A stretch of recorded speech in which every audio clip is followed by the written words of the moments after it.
Saya sudah berkoordinasi dengan teman-teman Apindo, Kadin ya. Mereka sebenarnya tidak berharap adanya PHK, ya kan? Karena PHK itu tentunya membuat beban perusahaan tambah besar. Tentunya semua tetap mewaspadai agar terjadinya PHK ini tidak terjadi. Nah, seandainya pun terjadi, tentunya pemerintah dan pengusaha serta serikat pekerja harus siap. Saya salah satu yang juga mengusulkan agar upah minimum ini tidak dibahas setiap tahun. Namanya juga Satgas PHK ya. Kita fokus karena memang isu-isu PHK ini sudah menjadi isu yang terus-menerus dan tentunya Presiden merespon positif di 1 Mei 2026. Kita mindsetnya dirubah dulu deh. Banyak sekali pertanyaan gitu, Mbak. Iya. Orang takut sekali dengan AI. AI itu kan yang bikin manusia.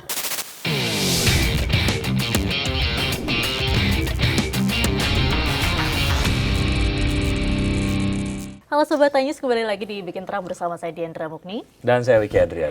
Nah, Mas Wiki, belakangan ini kan isu PHK massal kembali mencuat ya. Ya. Hari ini kita sudah bergabung dengan narasumber yang sangat spesial. Betul sekali, Wakil Menteri Ketenagakerjaan, ada Bapak Afrian Syahnur. Apa kabar, Apa Pak kabar, Ferry? Bapak? Baik, selamat sore. Assalamualaikum. Waalaikumsalam warahmatullahi wabarakatuh. Terima kasih sudah bergabung di Bikin Terang. Kita bikin terang beberapa isu ataupun beberapa concern, kekhawatiran-kekhawatiran lah ya dari masyarakat terkait dengan isu PHK massal yang kemudian juga menyeruak belakangan. Tentu saja ini mempertimbangkan berbagai macam hal lah Pak Ferry. Di antaranya adalah konflik geopolitik dan lain sebagainya gitu ya, yang berdampak kepada dunia usaha. Dari sudut pandang pemerintah, sebetulnya seberapa serius sih isu ini kemudian nantinya juga akan disikapi dengan strategi apa gitu? Ya, jadi memang sekarang ini memang ada dampak yang tentunya melanda dunia ya, bukan hanya Indonesia. Nah, dampak melanda dunia ini terdapat ekonomi global, kemudian geopolitik yang tidak stabil ya, perang antara Amerika dan Iran ya, dan ini tentunya berdampak kuat kepada negara-negara yang mempunyai industri yang besar. Nah, salah satunya Indonesia. Bukan hanya Indonesia sebenarnya, Cina juga dampaknya kena juga, kemudian Amerika juga sama. Nah, oleh karena itu isu-isu PHK yang sedang ramai saat ini, tentunya saya sudah berkoordinasi dengan teman-teman Apindo, Kadin ya. Mereka sebenarnya tidak berharap adanya PHK, ya kan? Karena PHK itu tentunya membuat beban perusahaan tambah besar, ya. Bagaimana syaratnya? Karena regulasinya kan kalau mem-PHK orang itu kan ada regulasi yang harus dikeluarkan, pesangon, ya kan? Dan tentunya ini memberatkan perusahaan. Nah, bagaimana mengantisipasinya? Nah, beberapa langkah yang kita lakukan ya, tripartit antara pemerintah, kemudian pengusaha dan serikat pekerja itu duduk bersama, bagaimana mencari solusi agar PHK ini tidak terjadi. Nah, salah satu strategi kita itu biasanya mengurangi jam kerja, ya kan. Kemudian kita juga mengambil langkah-langkah bipartit antara pengusaha dengan serikat pekerja, bagaimana kita duduk bersama agar supaya teman-teman di serikat pekerja ini tidak risau dan pengusaha juga bisa tenang menghadapi situasi yang memang tidak menentu saat ini. Nah, ini langkah-langkah yang sedang dibangun oleh pemerintah dan tentunya semua tetap mewaspadai agar terjadinya PHK ini tidak terjadi. Nah, seandainya pun terjadi, tentunya pemerintah dan pengusaha serta serikat pekerja harus siap menghadapi ini, begitu. Baik. Ya. Apa saja sih Pak faktor utama yang selain faktor geopolitik tadi ya, Ya. yang menyebabkan gelombang PHK di sektor industri dalam beberapa tahun terakhir? Kemudian sektor apa aja nih Pak yang paling rentan?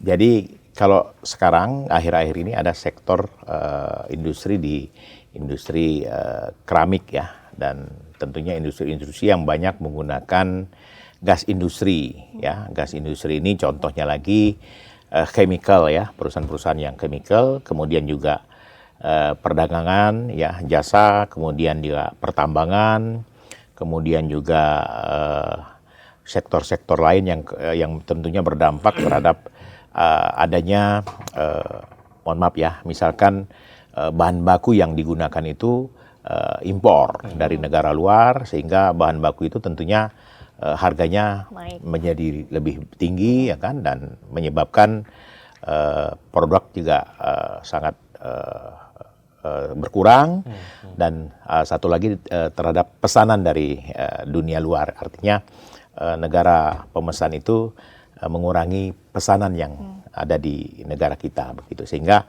akhirnya produktivitasnya pun berkurang begitu. Jadi akibatnya itulah yang menimbulkan situasi sulit untuk pengusaha atau industri tadi, begitu Mbak. Baik, artinya kan kalau bicara mengenai teman-teman di pengusaha yang menggunakan gas industri, kemudian juga importasi yang kemudian banyak untuk bahan bakunya, artinya kan mereka ada semacam insentif-insentif yang diharapkan lah ya. Walaupun ini kemudian bukan core dari Kementerian Ketenagakerjaan, tapi mungkin ada findings atau mungkin temuan-temuan lain yang berhubungan dari ketenagakerjaan yang tentu saja ini akan di-advocate lah oleh Kementerian Ketenagakerjaan agar kemudian ke depan ada insentif-insentif untuk dunia usaha dan PHK massal itu tidak terjadi di kemudian hari, Pak Ferry. Jadi gini, Bang Wike ya. Wiki. Bang Wiki. Sekarang ini kami ya dengan kementerian lembaga terkait yang ada korelasinya untuk gas industri itu tanggung jawab dari Kementerian SDM bersama Kementerian Perindustrian. Nah, kemarin alhamdulillah sudah duduk bersama dan sudah ada pengurangan gas per kilo tadi ya, dari tadinya $10 MMBTU sekarang sudah menjadi 20 lebih dolar MMBTU. Sekarang sudah disepakati harga itu sudah dipatok dengan $13 MMBTU. Jadi pemerintah responnya sangat positif. Nah, oleh karena itu dengan gas industri yang sudah diturunkan dan diberikan tanggung jawab kepada kementerian lembaga terkait ini ya seperti SDM, mudah-mudahan industri bisa melanjutkan produknya, produksinya. Dan tentunya dengan produksi yang sudah mulai jalan lagi dengan tentunya kapasitas yang memadai lagi, PHK tidak akan terjadi. Nah, ini strategi pemerintah untuk membantu dunia industri khususnya di bidang tadi keramik, chemical laginya begitu ya. Begitu. Nah, ketika amit-amitnya nih Pak, pekerja terkena PHK gitu, apa saja nih perlindungan yang sebenarnya dijamin oleh negara tapi banyak pekerja ini tidak tahu?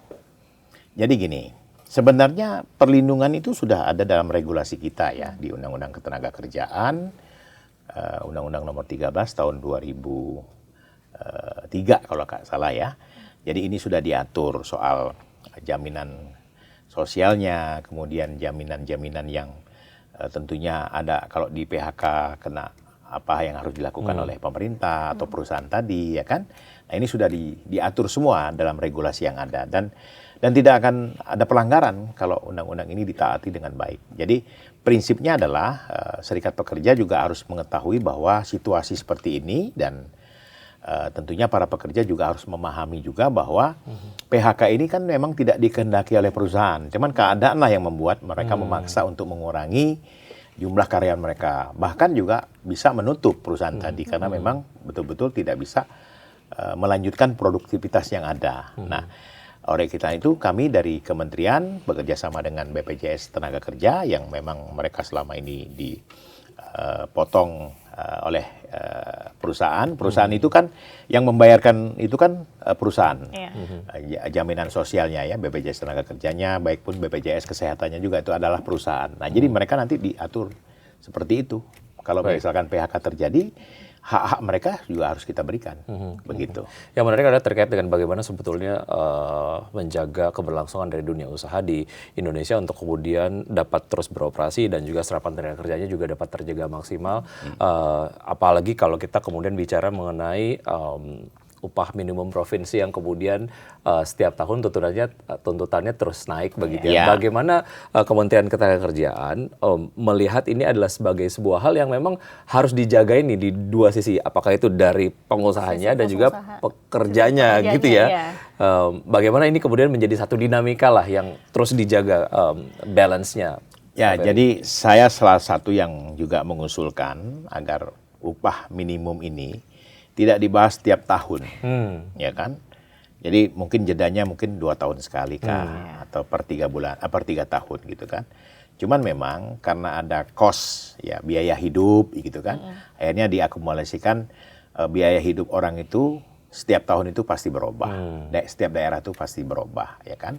Dengan inflasi dan lain-lain kan begitu. Nah oleh karena itu Kementerian Tenaga Kerja sudah membuat rumusan yang memang disepakati oleh LKS Tripartit Nasional, Tripnas namanya.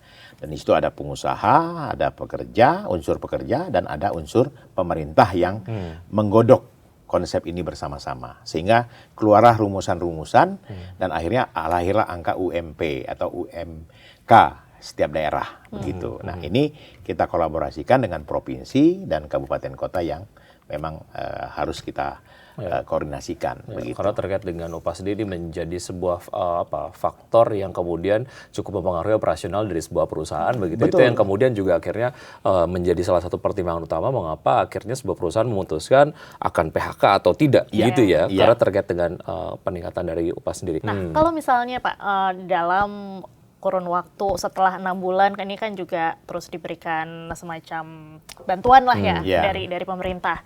Tapi setelah 6 bulan mereka tidak mendapatkan pekerjaan lagi, ini akan seperti apa?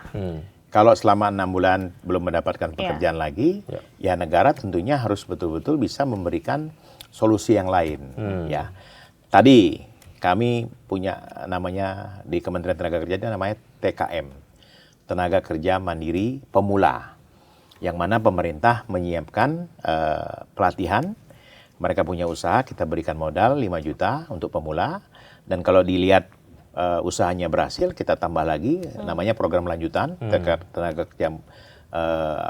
kerja mandiri lanjutan, itu diberikan lagi 15 juta. Dan kita juga bekerja sama dengan koperasi dan UMKM untuk mereka diberikan modal lagi pinjaman KUR untuk lebih meningkatkan wirausaha yang tadi. Nah, kalau data saya kembali lagi sedikit ke BPJS Tenaga Kerja soal jaminan kehilangan pekerjaan, data per 2025 itu ada sekitar 88.000 orang penerima JKP. Ya. Nah, untuk tahun 2026 ini memang agak sedikit meningkat. Per Mei 2026 ini sekarang sudah ada yang mengklaim itu sekitar 36.000 lebih. Ya, sampai Mei dengan 2026. Nah, data ini kita dapat dari BPJS Tenaga Kerja. Tapi kami pemerintah mengcover itu semua. Baik, dan secara maksimal itu kemudian terserap, dan akhirnya kalau itu terserap berarti dari masyarakat sendiri sudah mengetahui mengenai apa yang mereka bisa lakukan lah ya ketika kemudian PHK itu terjadi lah gitu. Terkait dengan program-program di upskilling dan juga reskilling, sejauh mana dari Kementerian Ketenagakerjaan terus kemudian mengupdate lah ya. Kalau kuliah tuh ataupun tempat les tuh ada silabus. Nah, agar tetap relatable gitu ya dengan apa yang dibutuhkan oleh dunia kerja. Sejauh mana ini kemudian menjadi hal yang terus di-update ataupun di-upgrade, Pak Fahri? Jadi gini, kami melihat bahwa apa yang mereka inginkan. Misalkan mereka ingin mengalihkan skill mereka, ya kan kita namakan mungkin reskilling ya. Mau banting setir tuh ya? Ya, pindah atau setir. mencoba skill lain. Skill lain. Oke. Nah, di situ kami sudah siapkan, ya kan. Atau mereka mau meningkatkan skillnya, upskilling, kita siapkan juga. Jadi tergantung kemauan si pekerja atau anaknya tadi yang ingin apa jadi yang sesuai dia inginkan. minat juga ya. Sesuai minatnya. Jadi ini ada apa aja, Pak? Oh, pelatihan kita ada lebih kurang 33 pelatihan. 33 pelatihan. Ada juga welder, kemudian mechanical, electrical, terus otomotif, banyak Berkaitan dengan AI juga itu AI juga satu hal ada. yang- Kita punya juga pelatihan AI dan passion juga ada. Jadi passion juga ada, spa. Kita pelatihan spa juga ada, terus perias juga, hospitality ya kita siapkan gitu. Jadi ada. Tapi Dan kan itu ada instruktur handalnya, Pak. Nah, jadi mungkin nanti dari iNews juga bisa kerjasama. Kalau Jadi untuk yang menjadi memberikan reporter materi. jadi bisa, ya kan? bisa. Tapi kan dengan pemerintah memberikan semacam pelatihan-pelatihan itu, ini kan juga tidak menjamin mereka mendapatkan pekerjaan secara cepat. Betul. Apa nih Pak strategi dari pemerintah untuk mempercepat penyerapan tenaga kerja dari perusahaan-perusahaan? Kemudian apakah pasar kerja di Indonesia ini mencukupi untuk menampung pekerja-pekerja ini? Kita bicara logika ya. Indonesia ini penduduknya tuh 280 juta dengan angka kerja atau angka yang produktifnya yang kita beri nama bonus demografi itu di atas 55%. Bonus demografi besar sekali. Beda dengan ASEAN yang lain ya, Malaysia, Singapura, Thailand, Vietnam. Ya kan? Kita ini luar biasa. Nah, memang dengan angka bonus demografi yang besar ini, Mbak Dwiandra ini luar biasa tanggung jawab pemerintah untuk memikirkan bagaimana anak-anak bangsa ini bisa terserap kerjanya. Dan perlu diingat, angka pendidikan itu didominasi oleh anak-anak yang SMA ke bawah. SMA, SMP, SD. Sebesar 40%-an. Ya. Besar sekali. Nah, oleh karena itu, beberapa waktu yang lalu Presiden mengumpulkan pengusaha-pengusaha di Hambalang. Beliau punya ide bagaimana kalau kita membuat investasi di bidang padat karya. Padat karya itu tidak memerlukan skill tertentu yang hebat, ya kan? Tapi di situ bisa serapan tenaga kerja. Samping memang padat karya itu padat modal ya, tapi juga dibutuhkan banyak orang. Contohnya alas kaki, garmen, ya kan? Nah, itu masih bisa investor atau pengusaha ini mengambil daerah-daerah yang upahnya masih terjangkau. Contohnya di Jawa Tengah, begitu. Nah, besok saya hari Jumat saya akan menghadiri peresmian salah satu investasi. Saya lupa di pabrik chemical itu di Bekasi dengan serapan tenaga kerja 400 orang. Artinya investasi di Indonesia ini masih jalan, gitu. Jadi apa yang orang sampaikan gitu ya, tidak. Indonesia kemarin ada isu nih, sedikit saya singgung lagi, isu soal perusahaan Jepang otomotif mau tutup ya, mau tutup.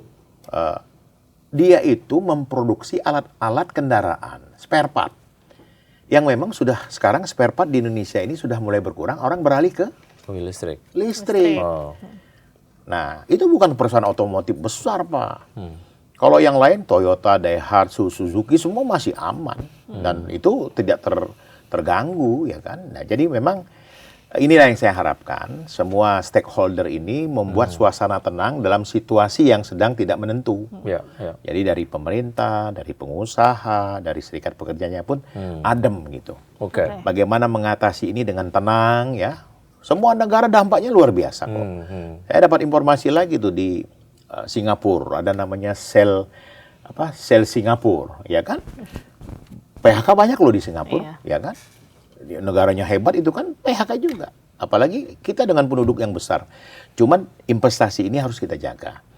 Investasi ini harus kita lindungi, ya. Termasuklah regulasi-regulasi yang berkaitan dengan industri ya, misalkan Kementerian Perdagangan, kemudian Kementerian Industri, kemudian kementerian yang terkait ESDM, ya, itu harus betul-betul, ya kan?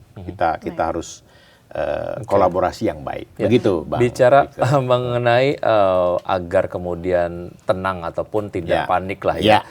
Salah satu concern dari pekerja sendiri adalah jika kemudian mereka masuk list sebagai karyawan yang akan di PHK gitu. Sejauh mana dari Kementerian Ketenagakerjaan menjamin bahwa perusahaan-perusahaan tidak kemudian semena-mena lah dalam memutuskan terkait dengan PHK dan juga menyampaikan hak-hak yang sebetulnya sudah menjadi hak dari karyawan yang ter-PHK gitu. Ya, itulah kita gunakan mediasi. Dan kita selalu menggaungkan ya, saya sendiri hubungan industrial Pancasila, musyawarah mufakat, kemudian duduk bersama, tidak perlu ada demonstrasi. Kan serikat pekerja kan ada perwakilannya, ada ketuanya, ada sekretarisnya, ya ada pengurusnya lah. Nah, cukuplah mereka yang berdialog dengan pihak pengusaha, ya kan. Aksi atau demonstrasi itu kalau ada jalan buntu sebenarnya. Kalau tidak buntu ya tidak harus ada aksi, karena aksi itu atau demonstrasi itu tidak dilarang, tapi bisa mengganggu operasional, kemudian mengganggu logistik, kemudian ya termasuk juga isu-isu yang terjadi ini kan bisa membuat negara luar juga, oh Indonesia tidak aman untuk investasi, ngapain kita sana, ini harus dijaga. Makanya saya selalu menghimbau teman-teman serikat pekerja dengan Apindo harus duduk bersama. Tapi ada komitmen ya dari dunia usaha sendiri untuk kemudian kalaupun memang pilihan PHK harus diambil, mereka tidak akan quote unquote mengebiri hak-hak yang harus diterima oleh pekerja gitu. Tidak ada. Kecuali memang perusahaan itu kolab ya, betul-betul kolab ya. Yang contohnya ya kemarin di Sritek itu kan, tapi setelah itu kan Seritik juga janji akan membayarkan hak-hak mereka dengan menjual aset-asetnya tadi dan ya itu adalah salah satu langkah gitu. Ada mekanisme pelaporan nggak, Pak? Misalnya nih kalau ada pengusaha yang kemudian bandel gitu ya, memotong hak-hak yang seharusnya diberikan kepada pekerja yang ter-PHK. Itu mekanisme pelaporannya seperti apa dan adakah konsekuensi yang kemudian harus ditanggung lah oleh pengusaha yang nakal tadi? Jadi gini, kami ada pengawasan. Kami Kementerian Tenaga Kerja itu pengawasan itu dititik fokuskan di Dinas Tenaga Kerja Provinsi. Kemudian di situ juga ada Dinas Kabupaten Kota, Dinas Tenaga Kerja Kabupaten Kota. Nah mereka yang berada di wilayah itu masing-masing melapor kepada Dinas Tenaga Kerja setempat ya, provinsi dan kabupaten kota. Nanti mereka yang memfollow up, mereka yang melakukan mediasi. Nah, tapi ada juga karena punya jalur ke atas langsung. Nah, itu yang kita lakukan. Contoh, saya kemarin dulu ya sekitar 3 bulan yang lalu ke PT Multistrada Indonesia, pabrik ban yang ada di Karawang ya. Nah, di sana kita hadir memediasi antara serikat pekerja dengan manajemen dan tahu nggak Bapak, saking hebatnya itu perusahaan, mereka karena produktivitasnya menurun, tidak ada kerjaan, ya buat apa mereka masuk? Mereka sementara dirumahkan tapi gajinya dikasih full ya, artinya ini langkah yang bagus walaupun perusahaan tadi memang mohon maaf ya berat gitu, tapi karena mereka merasa punya tanggung jawab, mereka rumahkan sekian orang diberikan gaji full dan dengan catatan kalau sudah ada lagi produktivitas yang bagus, permintaan ada, mereka akan dipekerjakan kembali. Itu langkah. Kemudian kemarin ke PT Amos. PT Amos ini perusahaan garment, ya, ekspornya ke Amerika. Cuman memang sekarang pemiliknya tuh orang Korea, dari Korea. Dari 700 dia berdiri tahun 2006, turun. Sekarang jumlah karyawan itu hanya 133 orang. Itu pun sudah mau ditutup. Cuman dia janji, ya, dia akan memberikan sesuai dengan regulasi, pesangon mereka dan lain-lain. Tapi mereka juga ditawarkan kalau ini pesanannya ada kembali, mau nggak mereka bekerja? Ditawarin begitu dan mereka disiapkan pesangon sesuai dengan aturan. Nah, walaupun memang ada beberapa yang duduk bersama perusahaan yang collab, bagaimana pembayaran pesangon ini dibayar misalkan selama 6 bulan dengan perjanjian dan dengan kesepakatan bersama. Tinggal duduk bersama saja. Artinya memang ada konsekuensi yang akan ditanggung jika kemudian tidak sesuai dengan kesepakatan gitu ya. Karena regulasi kita ini sudah jalan, Pak. Pengawasan kita walaupun memang masih kurang, masih tidak maksimal, tapi kita juga sangat sangat memperhatikan. Dan kami dari kementerian juga ada web atau aplikasi yang di situ ada lapor Menaker. Jadi bisa melalui web kita untuk melakukan kalau ada temuan-temuan. Jadi lapor Menaker. Dan itu akan kita respon begitu. Nah, pemerintah kan kemarin baru membentuk Satgas mitigasi PHK. Betul. Ya, Pak. Kemarin kan juga sempat di saat Hari Buruh diumumkan sama Pak Prabowo. Ini Satgas ini apa yang membedakan dengan upaya-upaya sebelumnya yang sudah dilakukan, Pak? Jadi namanya juga Satgas PHK ya. Kita fokus karena memang isu-isu PHK ini sudah menjadi isu yang terus-menerus dan tentunya Presiden merespon positif di 1 Mei 2026. Itu direncanakan Mei 2025 kan. Nah, barulah direalisasikan di Mei 2026. Dibentuklah Satgas PHK dan diketuai langsung oleh Mensesnek. Kenapa Mensesnek? Karena Mensesnek punya jaringan ke seluruh kementerian lembaga sehingga beliau bisa jadi koordinator mengorkestra supaya ini bisa berjalan dengan baik. Nah, Satgas ini juga tugasnya itu tadi. Mereka kemarin sudah bekerja, Pak, memanggil SDM, perindustrian, duduk bersama sehingga gas industri tadi turun. Termasuk kalau SDM itu kan ada PGN ya, perusahaan gas negara ya kan, yang memang regulasinya ada di sana. Sehingga yang diisukan ada isu-isu yang akan ada ter-PHK 55.000 orang. Itu bukan 55.000 orang di keramik saja, itu gabungan dari beberapa industri yang ada gitu. Kemarin kan beritanya satu perusahaan ini aja 55.000 itu ternyata gabungan. Gabungan beberapa perusahaan yang terdampak, ya kan? Yang terdampak. Mbak, satu perusahaan keramik itu tidak butuh 55.000, ya kan? Ya paling kayak model Mulia Keramik paling juga ada 8.000-an karyawan, ya kan? Granito ya, ada 1.000-an. Jadi nggak banyak gitu. Ya, cuman gabungan akumulasi inilah yang disebut oleh teman-teman Serikat Pekerja tadi 55.000 gitu. Oke. Ya, di Satgas mitigasi PHK juga ada keterwakilan dari buruh ya ataupun pekerja ya Pak ya? Atau hanya jadi pemerintah saya dapat info, tapi saya belum tahu isinya siapa saja. Tapi infonya itu dari unsur pemerintah, dari unsur pengusaha, kemudian dari unsur serikat pekerja. Ada di situ semua. Jadi tripartit itu betul-betul dan dia dijaga ya? Fokus ya namanya Satuan Mitigasi Tugas PHK. PHK. Itu khusus PHK. Ya. Nah, kalau kita lihat juga Pak, saat ini kan dengan perkembangan teknologi, kemudian juga ada kecerdasan buatan, banyak yang khawatir orang-orang ini akan kehilangan pekerjaannya dan bisa digantikan oleh AI. Gitu. Apa langkah dari pemerintah untuk mengantisipasi hari ini, Pak? Jadi gini, kita mindsetnya dirubah dulu deh. Banyak sekali pertanyaan gitu, Mbak. Iya. Orang takut sekali dengan AI. AI itu kan yang bikin manusia. Iya. Betul kan? Manusia itu tidak akan terkalahkan. Manusia itu adalah makhluk paling sempurna ciptaan Tuhan, ciptaan Allah. Kita justru dengan adanya AI, kita gunakan AI ini untuk kebaikan, mempermudah kita bekerja, mempermudah kita melakukan sesuatu. Sekarang desain grafis sudah pakai AI, nggak perlu lagi. Kalau dulu kan kita zaman saya kuliah dulu kan gambar gambar konstruksi lah apa gitu. Sekarang nggak perlu. Nah, kita gunakanlah untuk mempermudah. Nah, anak-anak sekarang, anak-anak Gen Z ini kan, Mbak Dwi, ini kan anak yang gampang, yang tidak mau capek. Ya, beda di zaman saya. Sekarang kalian disebut Gen X kali ya. Ya, Gen X ya kan, Gen Z.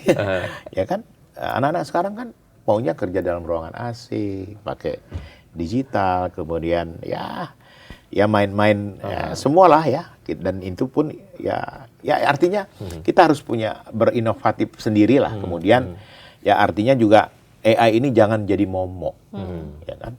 Kemarin saya diskusi juga dengan beberapa teman. Kadang-kadang AI juga, itu salah, bagaimana merubah lagi, kan cepat kita dengan AI tadi. Jadi AI ini jangan dijadikan semacam momok yang menakutkan. Justru kita bisa mengendalikan AI tadi. Gitu loh, Mbak. Harus kita bisa gunakan sebaik-baiknya untuk malah membantu pekerjaan kita. Betul. Tapi yang juga harus diakui adalah adanya ketika kemudian bekerja lebih efisien dengan AI, ada efisiensi. Ada. Nah, itu gimana tuh? Jadi gini. Berujung kepada pengurangan tenaga kerja. Dampak AI itu ada beberapa skill tertentu yang terganggu ya kan? Tapi mereka bisa juga berinovasi tadi, menggantikan skill-skill tadi dengan inovasi yang baru lah. Ya, jadi jangan tergantung juga dengan yang tadi yang saya sampaikan harus itu gitu kan. Jadi memang harus pandai berimprovisasi dan berinovasi dengan kemajuan teknologi yang luar biasa ini. Jadi balik lagi ke diri kita sendiri harus mau reskilling atau mau skilling lagi. Karena itu yang sebetulnya juga sudah disediakan oleh pemerintah sendiri gitu ya. Dan kita bisa masuk ke dunia transformasi digital. Oke. Ini ya yakin sih ya, ini kan banyak Gen Z yang nonton karena presenternya juga Gen Z. Iya, ini Gen Z. Ini Gen Z berapa umurnya sekarang, Mbak Bi? 29. 29. Oh, dong harus Gen Z. Gen Z akhir. Gen Z awal. Lebih muda dari Diandra. Oh iya. Enggak deh. Diandra 29, ini 26. Jauh di atas Diandra. Iya. Pak, saya ini nggak kuat bohong. Iya, nggak kuat ini bohong. Nggak biasa bohong. Oke. Kalau bicara mengenai lapangan pekerjaan ataupun ini jenis-jenis pekerjaan yang nampaknya cukup menjanjikan untuk Gen Z ataupun mungkin anak-anak muda yang baru lulus kuliah nih. Tentunya dari Kementerian Ketenagakerjaan kan sudah punya capture-nya lah ya, ataupun proyeksinya lah. Nah, ini apa saja kira-kira? Jadi memang angka lulusan ya kalau untuk SMA, SMK itu setiap tahun itu diperkirakan 3,2 juta Indonesia ini. Dan tentunya untuk lulusan sarjana mulai dari D1 sampai S1 itu ya mungkin sekitar ada 1 juta lebih. Ya. Nah, itu lulusan mereka mau kemana? Makanya saya kemarin menggaungkan salah satu yang saya gaungkan adalah ijazah sarjana tidak menjadi semacam acuan lagi untuk bekerja, Pak. Sekarang ini menjadi acuan itu adalah sertifikasi kompetensi. Itu modal, itu satu. Yang kedua, kami dari kementerian ya membuat program atas saran Bapak Presiden, Pak Prabowo, kami melakukan program namanya program magang nasional PMN, ya, yang mana anak-anak baru tamat atau yang kita sering sebut fresh graduate tadi itu kita akan terima dan kita akan latih mereka dalam soal magang bekerja, ya kan? Dan magang bekerja ini tentunya bisa membantu mereka yang selama ini anak-anak Gen Z kan maunya gampang, ya kan? Nah, bagaimana mereka beradaptasi di lingkungan kerja yang nyata? Bagaimana mereka belajar di lingkungan kerja yang mereka inginkan, ya kan? Misalkan mereka ahli administrasi, masuklah dalam sistem perusahaan yang memang membutuhkan mereka di bidang administrasi, ya kan? Dan kita ajari mereka cara dan mereka mendapatkan pelajaran dari mentor-mentor yang sudah disiapkan perusahaan tadi. Nah, kita membuka peluang-peluang magang nasional ini itu untuk kementerian, lembaga dan BUMN serta perusahaan swasta. Tingkat penerimaan mereka itu 20% dari jumlah karyawan mereka. Begitu. Nah, mungkin dari iNews juga menerima banyak juga kemarin. Kemarin juga banyak ya. Banyak, ya kan? Dan mereka merasa senang dengan program yang dibuat oleh pemerintah melalui Kementerian Tenaga Kerja. Dan di situ mereka juga mendapatkan pelatihan, pengalaman. Kemudian mereka juga dapat uang saku senilai upah minimum daerah mereka pilih. Mereka di Jawa Tengah, Semarang, sesuai dengan daerah Semarang. Magang rasa kerja ya. Magang rasa kerja. Karyawan. Dan sedikit saya cerita nih, kemarin Pak Menteri hadir di acara ILO di Jenewa, ya. Kementerian Tenaga Kerja negara-negara lain tuh nanya, hebat ya Indonesia, orang magang dikasih insentif. Insentif yang luar biasa. Kemudian orang magang dapat gaji yang sama gitu. Di negara lain nggak ada. Hebat kan Indonesia. Bagaimana pemerintah betul-betul memperdulikan SDM-SDM yang baru tadi yang memang butuh pengalaman. Dan itu satu. Nah, kemudian apa? Mereka juga dari serapan yang ada 30% itu langsung diterima di perusahaan tadi. Ya, di perusahaan tadi 30%. Nah, ada juga yang sedang berjalan nanti ya kita perkirakan sekitar 60%, tapi yang langsung diterima itu 30%. Yang 30% lagi berjalan, nanti seleksi yang ada. Gitu.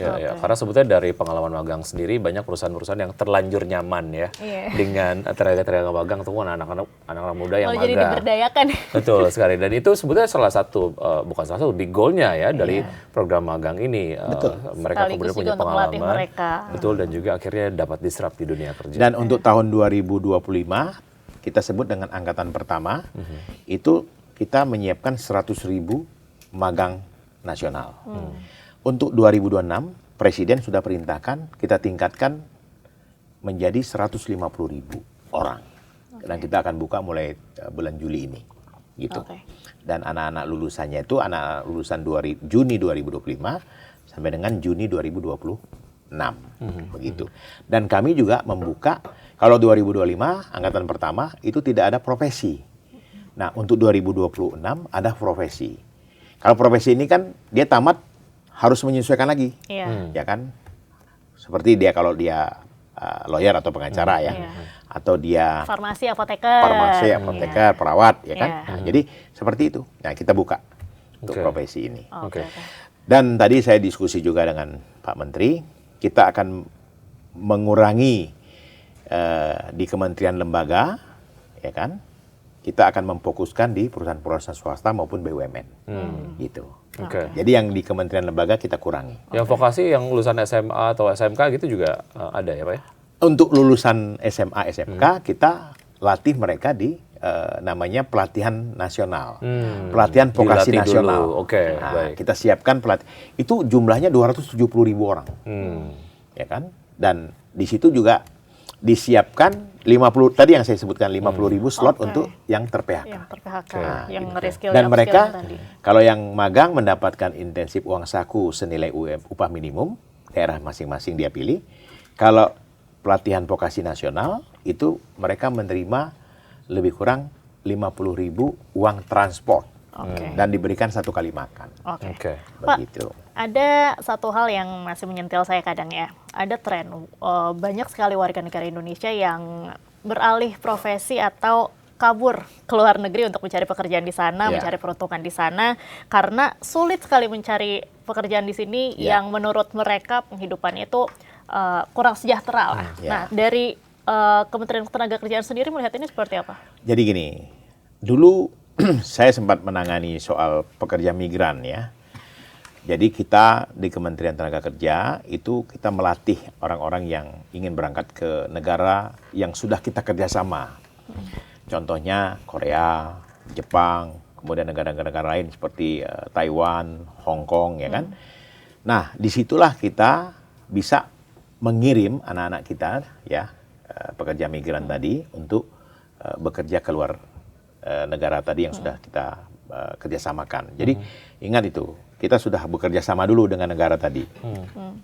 Bukan seperti yang beberapa isu soal mereka berangkat ke Vietnam, ke mana, ke Kamboja, ya, sehingga terjadi semacam TPPO.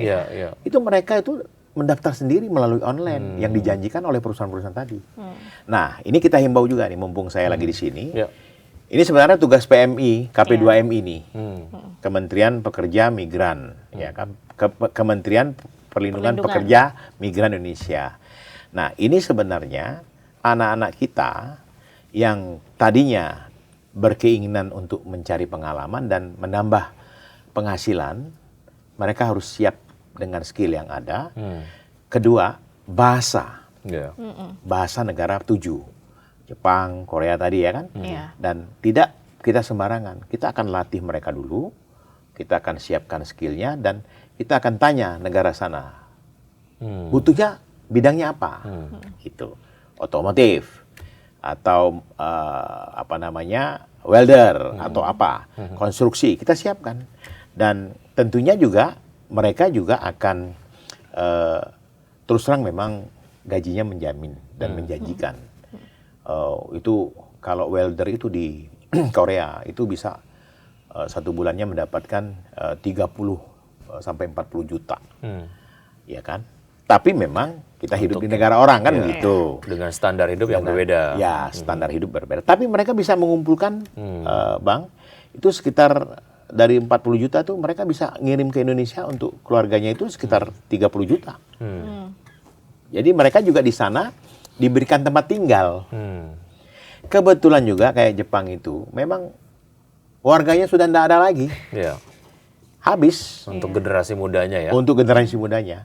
Kemarin saya ketemu dengan pimpinan dari Dubai. Mereka datang dan mereka akan menampung puluhan ribu anak-anak kita yang hospitality. Tadinya banyak dari negara-negara ASEAN yang lain, Vietnam, Filipina, Thailand, terus Bangladesh. Sekarang mereka tidak mau lagi, mereka pengen anak-anak Indonesia. Kenapa anak-anak Indonesia diinginkan? Ini satu positifnya buat kita. Negara kita itu terkenal dengan pekerjaan itu ramah, rajin. Nah, tinggal kita membuat konsep yang baik, ya, Kementerian KP2MI dengan Kementerian Tenaga Kerja berkolaborasi. Kami masih menyiapkan ini, Mbak, pelatihan, Mbak. Jadi kami di kementerian kami ini untuk pelatihannya. Balai-balai kami siap melatih dan tentunya nanti yang menempatkan adalah KP2MI. Begitu. Tapi khawatir nggak? Mungkin terakhir ya, Mas Yogit. Khawatir nggak dengan banyak sekali anak-anak muda Indonesia yang bertalenta, kemudian juga di usia-usia produktif ini malah kabur ke luar negeri dan meninggalkan tanah air gitu untuk bekerja di sana. Dan mungkin apa ya harapan dari Bapak sendiri untuk generasi-generasi muda kita saat ini? Kalau saya nggak khawatir ya, karena negara kita ini besar penduduknya, usia-usia produktif itu jago-jago semua.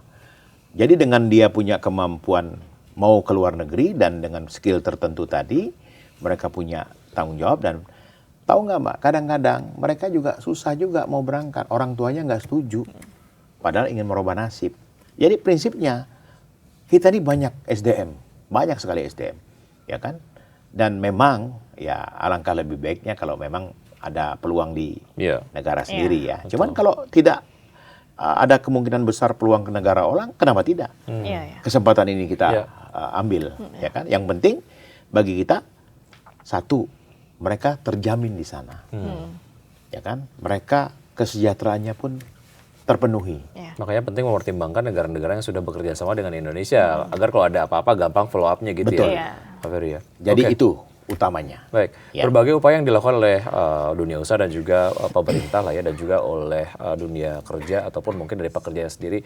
Mudah-mudahan ini menjadi sebuah upaya yang berdampak signifikan terhadap upaya-upaya untuk mencegah terjadinya PHK massal ya. Karena itu adalah satu hal yang kayaknya kita sama-sama tidak inginkan terjadi gitu. Betul. Karena akan berdampak kepada daya beli dari masyarakat dan juga ujung-ujungnya akan berdampak kepada pertumbuhan ekonomi di Indonesia. Dan menjadi beban negara. Ya, betul sekali. Pak Ferry, terima kasih sudah bergabung bersama kami di Wikipedia Nanti kita ngobrol-ngobrol lagi ya, Iya. Pak Ferry ya, dengan tentunya topik-topik yang berkaitan dengan ketenagakerjaan. Ya. Baik, saya Wiki Adrian. Saya Dian Ramokni, terima kasih. Sampai jumpa. Ya. Thank you Pak. Ya. Thank you. Terima kasih Bapak. Thank you.